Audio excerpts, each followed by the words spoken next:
On this tab, we're going to look at your labor costs. We talked about this on factoring the right amount of labor and such. So again, let me start by reminding you that the months, you see, how's this know we're starting in March? Well, that's because on our business info tab, you stated that your first day for this planner is March. So it automatically brings the months across. So as you can see, again, your resources for year 1, year 2, and year 3 are carried over automatically from that business info tab. Here, you're going to enter the rate per hour. This is just your base rate that you're paying them on a per hour basis. And if you are following the IRS rules, you should also be paying a payroll tax. The employer pays around right now 7.65%. That's your combined Social Security and Medicare tax, your FICA tax, however you want to call it. But you should do this. If you're using independent contractors and letting them pay everything, and you're just giving them a fixed hourly rate and paying them 1099, you would put a 0 here.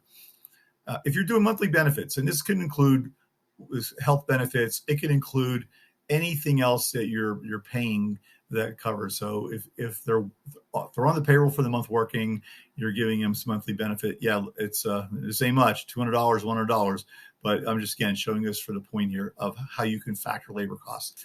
Now we see the old minimum hours per week based on the staffing capacity that you have listed on the capacity planner. This is saying the minimum hours per week that you need to have each of these individuals. It's not the minimum hours per week that you're entering. It's a grade column, so you can see you don't enter. This is data that's carried over, and this comes over from the capacity planner. So now let's look at the hours per week. Here in the white here is where you put them in. If you're saying the hours per week that each of your people are doing for March, April. And the reason we let you do it this way is because, we know that a lot of businesses are seasonal. And for a seasonal business, you need to have flexibility of factoring in how your labor units vary as for each month. So as you can see, you can do this. You may have a heavy summer month. You could have a light winter, or just the opposite. If you're retail, your October, November, or December could be busy. But if you see here, we got some red numbers. And why is that? Well, look here. Look, for example, here for administration under in our minimum hours per week. We are stating we needed 40 hours per week based on capacity, but you're factoring 20. So this means that you're short. Can you use this data? Absolutely. These numbers will carry across, but if it's red, it doesn't pass the smell test. So if we made this 40, it magically goes back to black. It's not red. The new effort is reflected in. As you can see, your cost went up here at 40 hours. Your cost per month for everybody was $21,145.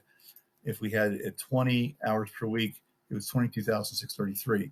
So the labor costs are accurately factored.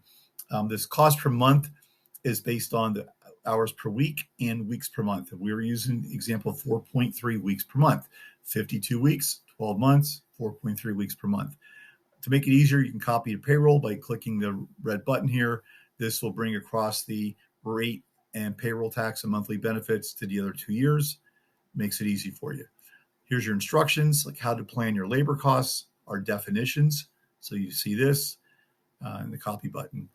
So that's it, how you use this. But from a planning tool, again, I've not seen any other business plan finance tool that lets you accurately factor in your monthly costs of labor. This lets you be the most accurate and be able to share this with any potential lender or investor to accurately predict what your costs are going to be, and hence your profit, your loss, your cash flow, and your business financing needs. Very powerful feature in our planning spreadsheet.